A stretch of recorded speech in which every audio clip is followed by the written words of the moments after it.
Hello, today we are going to continue our work with drawing lines and shapes, and we are going to be making a geometric seal. Remember the other week we made geometric bats, and now we're going to make a geometric seal in the circus.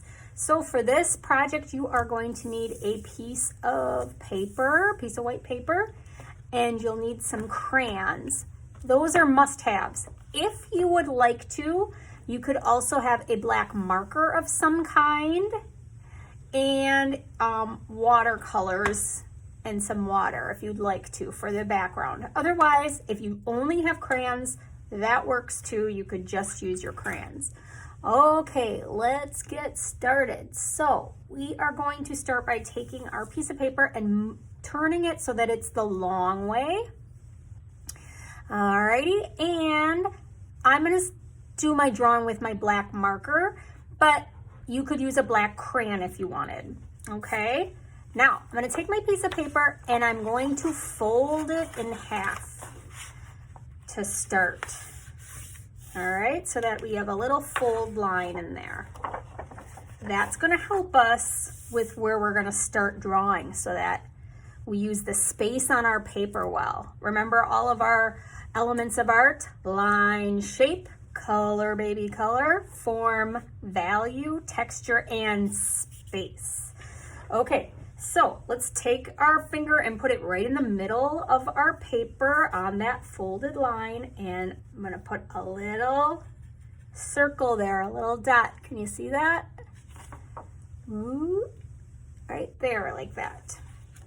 From that dot, I'm going to draw a triangle coming down. So the dot is going to be the point. The triangle should be pretty big, but not so big that it's going all the way to the bottom, okay? Because we're going to draw some other things underneath it. So I'm going to draw a line down that's diagonal, a line down that's diagonal, and then a horizontal line across, just like that. This is going to be our seal, so let's add some more details to this triangle to make it a seal. The first thing I'm going to do is add some little flippers. So I'm going to do some half circles down in the corner here. One right there, and then one at the bottom. Okay, doesn't look like a seal yet. We're getting there. Now up here, I'm going to draw the eye. So the eye is going to be a circle with another dot inside of it. And we can add a little smile if you like. And seals have little whiskers on their nose. So right at that dot, which is the nose, if your dot's not big enough and you want to make it a little bit bigger so you can really see the nose, go for it. Add a couple short little lines coming off of it for some whiskers. Now let's add the seal's tail. We're going to go back on this end and draw another triangle. So I'm going to start at the corner there, make a diagonal line up, and then a horizontal line to connect from the seal body. And now look at, we made another triangle. Isn't it so cool how you can draw lines and make shapes and put them together and make pictures and animals and cars and whatever you want? It's always so amazing to me. It might seem difficult to make a seal, but when you break it down into lines and shapes, it's not so hard. Okay, now we're going to do a little ending to the tail, the flippers on the end of the tail. So right at the point here, I'm going to draw another diagonal line and another diagonal line coming that way, horizontal line together. And then I'm going to do the exact same thing coming on this side. Diagonal line, horizontal line to connect, and there is my little flipper tail. Amazing. Okay, now this is a seal in the circus. Maybe you've seen seals in the circus before, and they get up on a little stand and they balance things on their nose. That's what this seal is going to do. So let's put it on a stand. So the first thing we're going to do right underneath here is we're going to draw a line down vertically, a vertical line down, another vertical line down, connect them with a horizontal line. That's going to be the little box they're on. And then now I'm going to just add a zigzag line inside of here to make it more interesting. A lot of times when the animals are at the circus, they're standing on a box, it's got that zigzag pattern on it. Okay, now let's add the balls. We're gonna add some balls that the seal is balancing going up on this top half of our paper. We folded the line, right? So we've been doing all this on the bottom half. Now the balls are gonna go onto the top half. And I'm gonna make them different sizes, kind of like a little stack. So I'll start right on the nose here and draw a circle the best I can. If you have trouble with circles, you could always grab a little cup or something to help you with that. Maybe I'll do this side. I feel like this side is too big. I'm gonna do this side. Or you can just do it freestyle on your hand, with your hand, without a tracer. Okay, like that. I'm gonna do one more, so 3 balls. This one I'm gonna do just freestyle, like that. And they can be they don't have to be in order from like biggest to smallest, like a snowman. This is a very talented seal that can balance balls, and they can be different sizes. So maybe you've got a small one at the bottom and they get bigger, or this big one's in the middle, whatever you want. Now you get to decorate these balancing balls any way you want. So I'm gonna add some different ideas here, but you can do whatever you want. You don't have to do just what I do. Think about cool, decorative balancing balls. Maybe one could be like a beach ball. I'm gonna draw a little, if you wanna do one like a beach ball, you draw a little circle, and then from the circle you draw a line to the edge, then another line to the edge. This one's gonna be longer, so my circle wasn't right in the middle, it's off to the side. And I'm gonna draw these different lines to the edges, and I like to curve the line even a little bit. See, like that? And what else? Maybe I'll make a star, which a star, I should have started with like a point, like the beginning of a triangle, then a horizontal line, then another diagonal, then from there, diagonal, from there, then this diagonal in, diagonal out. Okay, you don't have to do that though. You can make, again, you can make them decorate those balancing balls any way you want. Now, we need our seal to be in the ring of the circus. So we're gonna draw a rainbow shape here. So up here, sort of towards the folded line here, but underneath there, I'm gonna draw a curved line, and then when I get to my seal, I'm gonna stop, because I'm not gonna go through there, but I'm gonna continue the line on the other side of the seal to the edge of the paper, like this, it's going off the paper. Okay, then I'm gonna do that again underneath it, another arc, like a rainbow shape. Stop at the seal, and then down there. If yours hits the tail again, you might have to do that again with the tail. Stop, keep going to make that look like it's behind the seal. Sort of looks overlapping, right? Like something's in front of the other thing. Our seal's in front of the ring. Now I'm just gonna add, I'm gonna add a zigzag line to copy the zigzag line on the little podium, little stand that he's on, to kind of match that. Okay, I have finished drawing my seal, balancing those balls, my geometric seal. Now I'm going to take my crayons and color it in. I'm going to show you quickly a little style of coloring if you want to try this. There's lots of different ways that you can color, even just with crayons, and this is a style that I like, which is I take my crayon and I outline the area and make it a little darker like that, and then I color the inside of that area a little bit lighter. So you see that darkened line on the outside, it just gives it a little bit, it just makes it a little more interesting. Now, you don't have to color it that way, but if you want to give that a try, it is a way that you can try to color. Oh, I'm gonna even do that around the eye.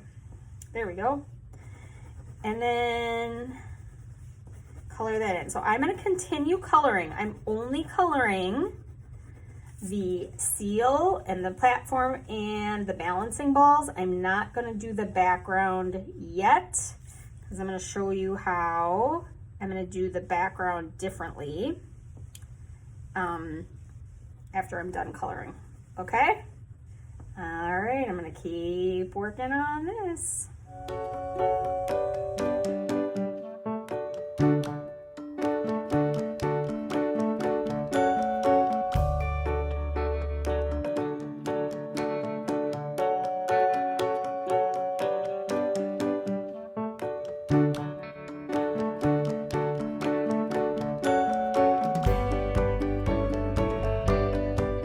Okay, I have it all colored in, all my shapes. I still have the background that is white. Now, you always could just leave your background undone and just have it be like that. I just personally think that it doesn't look complete unless there's some background color. So you could take your crayons again and pick a color for the top part of your picture and then a back part. And I would choose a color that you hadn't been using too much in this part. So if you can look in this area, like I didn't use any purple. So maybe I would choose purple for my background so that it makes my shapes stand out a little bit more. This is that color part of the elements of art, and choosing colors is important. Okay, or maybe I would choose red. I have this pink color, but I don't have red. Think about the colors of your background. Again, you can use crayons to do that. If you want to change it up, you could even use markers. If you have watercolors, you could do watercolors. And I always love to use watercolors because I just think that it makes it look really, you know, I love the difference between crayon and watercolor in the background. And it really fills the page really well too. Okay, so like I said, I didn't have any purple, so I am actually going to do purple, and I'm going to dip my paintbrush in the water, get my color, get it on my brush, and move it around. You don't need too much water, and you don't need too much color because it really starts to spread, right? You don't need to keep going over one spot because then your paper gets too wet and then you can rip holes in your paper, so you don't want to do that. So I am just going to keep working at coloring my background here, and I'm going to do the whole top purple, and then that space that's underneath my zigzag line, I'm going to choose a different color because that's the ring of the circus, so I want that to be something different. If you want to do watercolors, remember there's also the way that you can make watercolors with markers by just scribbling the marker on some plastic, like a plastic bag or a plastic lid, and then adding water to it with a paintbrush. So you could always do that too if you like that watercolor, but you don't have any watercolors. All right, I'm gonna keep working on this background right now.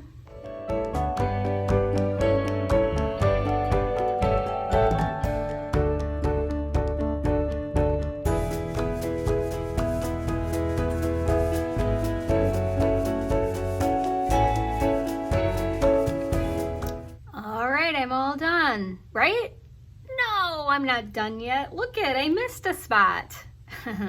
That's because I wanted to show you a little trick. Not really a trick, but I wanted to show you some little techniques.